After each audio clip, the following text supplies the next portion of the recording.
நம்மை தேடி வரும். இந்த திக்ரை ஓதினால் நியமத்துகள் நம்மை தேடி வரும் அல்லாஹ் சொல்லுகிறான். இரண்டாவது, அல்லாஹ் நமக்கு தந்த பாக்கியங்களில் எந்த கெடுதலும் வராது.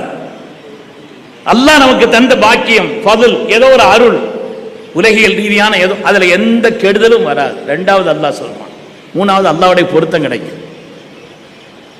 அல்லாஹ்வுடைய பொருத்தம் கிடைக்கும். குர்ஆன்ல ஒவ்வொரு திக்ருக்கும் உரிய பலன்கள் சொல்லப்பட்டிருக்கிறது.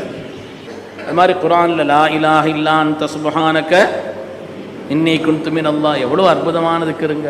யாரும் எந்த கட்டத்திலும் எந்த நிலையிலும் வந்து உதவி செய்யலாத அந்த நேரத்தில் அந்த திக்ர் ஹஜ்ரத் நபியுல்லாஹ் யூனுஸ் அலைஹிஸ்ஸலாம் ஸல்லல்லாஹு அலைஹி வஸல்லம் கேட்டாங்க, நாயகமே இது யூனுஸ் அலைஹிஸ்ஸலாமுக்கு மட்டும்தான்.